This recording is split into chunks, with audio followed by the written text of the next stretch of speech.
Well, that's great. Got a bunch of dead trees down here in the grove. The heck is going on?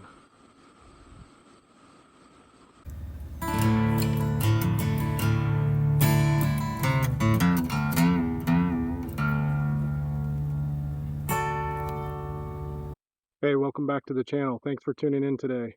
So it's about 90 degrees, but I'm wearing all black today because we're mourning the death of millions and millions of trees in the state of Iowa. 55 million actually is the estimate. And we're going to do a deep dive today on the green ash tree.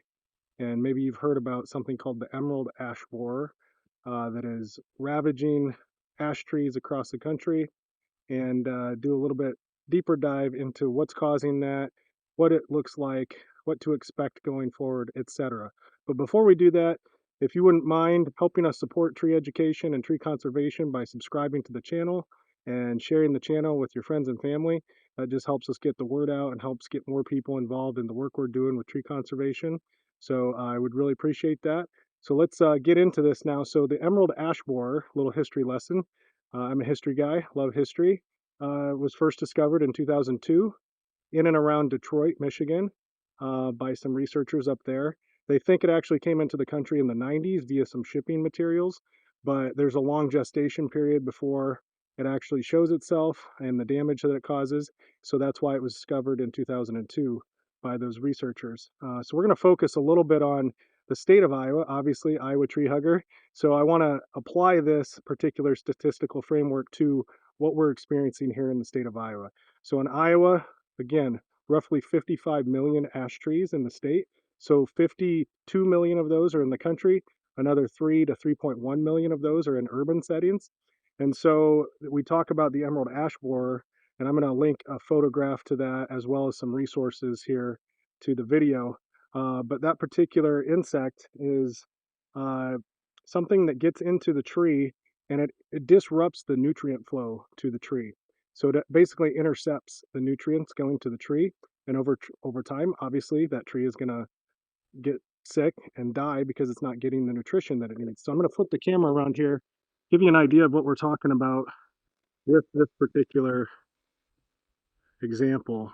So there's one of our ash trees, and you can see that it is slowly trying to grow back at the base, but the rest of the tree is just gone.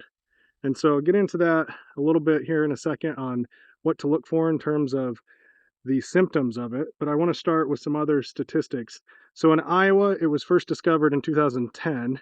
It is now in all 99 counties, the emerald ash borer, and it's transported most of the time from firewood. Like, people don't realize transporting firewood sometimes can cause major issues and spread of insects and bugs and fungus and bacteria.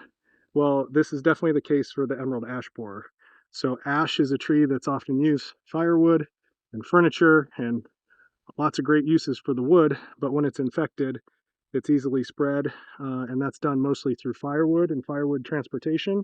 Um, you can tell that this is an infestation for a number of things. First and foremost, the canopy is gone. So the canopy has essentially died off. All the trees are dead. Excuse me, all the branches are dead. A few other telltale signs is you have sprouts growing out at the base here.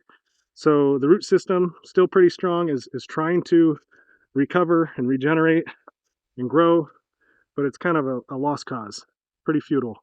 So that's the second sign. So you got no canopy, you got sprouts shooting out at the base. Another thing here, this is a perfect case study. I'm going to zoom in. So you'll see increased woodpecker activity because they really love the larvae of the emerald ash borer. So you see the woodpeckers going to town here, poking holes everywhere, a bunch of holes in there. And then the next symptom, fourth symptom, you'll see the bark stripping back.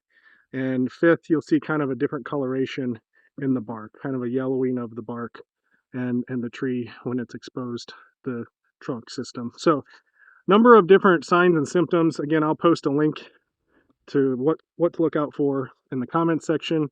How do you treat it? So let's talk about that. You can spray annually to try to treat this condition, but it's very expensive. It's not always effective. and it's just really not all that feasible. It's one of those things that once an infestation has taken over, it's very hard to eliminate altogether. Again, it requires very careful monitoring, a lot of expensive treatment, and really you're going to need the assistance of a forester or an arborist or a tree company that specializes in this sort of treatment to really do anything with it. So what does that mean then in terms of the path going forward, or go forward on the ash tree in Iowa? So there's, again, the treatment options, but what's happening in most places is municipalities are removing these from the urban areas as best they can. A lot of housing developments used ash trees uh, to replant or to plant trees for new developments and new neighborhoods, and now they're having to go in and essentially remove all those trees. Very expensive. Quick estimate on the cost to remove one ash tree, upwards of $1,000 for one ash tree removal. And so if you've got 3 million ash trees or 3.1 million ash trees in urban settings in Iowa, you're looking at close to $3 billion to remove all of those. So we've got a major problem on our hands, just like about every other state in the country, because it is all over the place. You saw from the intro over that direction beyond those trees, there's a couple other ash trees in that area. All told, in this little section here, there's another one back there. All told, in this area, I've got about 8 or 9 of them that need to be removed. Here's another one coming over here, right there. So got a problem on our hands.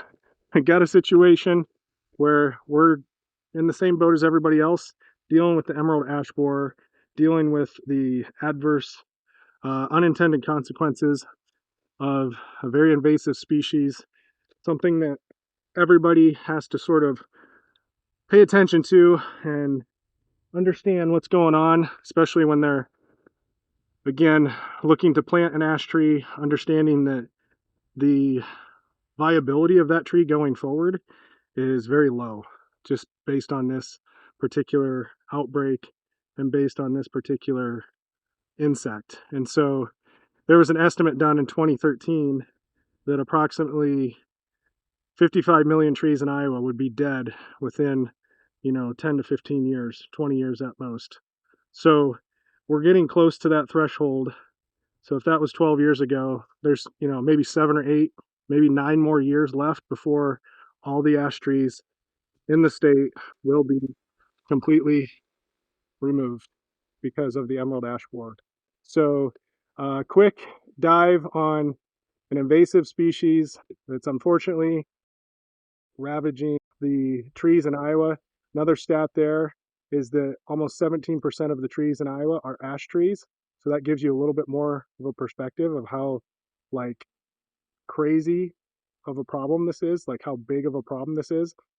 We already don't have very many trees in Iowa, right? It's an ag state. It's corn, it's beans, it's livestock, et cetera, et cetera. We don't have a lot of trees to begin with. So to think that 17% of the state's tree populations essentially are going to be wiped out because of this bug, this emerald ash borer, that's really sad, really scary. So throw some comments down in the comments box. Let me know your thoughts on it. Let me know if you've had experience working with ash trees or dealing with the emerald ash borer in terms of the treatment or the removal process. And again, I'll link some pages down there. Best recommendation I can give is to reach out to your state forester, reach out to some arborists, get some information. The Iowa State Extension offices can help you with resources and direct you to resources and points of contacts that can help you if you have questions or if you're looking to help manage some of your ash trees and either treating or removing them. So again, huge problem, really sad. Wearing all black today and gonna have to remove some trees here in the future. So thanks again for watching. I appreciate the support. Don't forget to subscribe to the channel and be notified when new videos drop. And we will see you next time.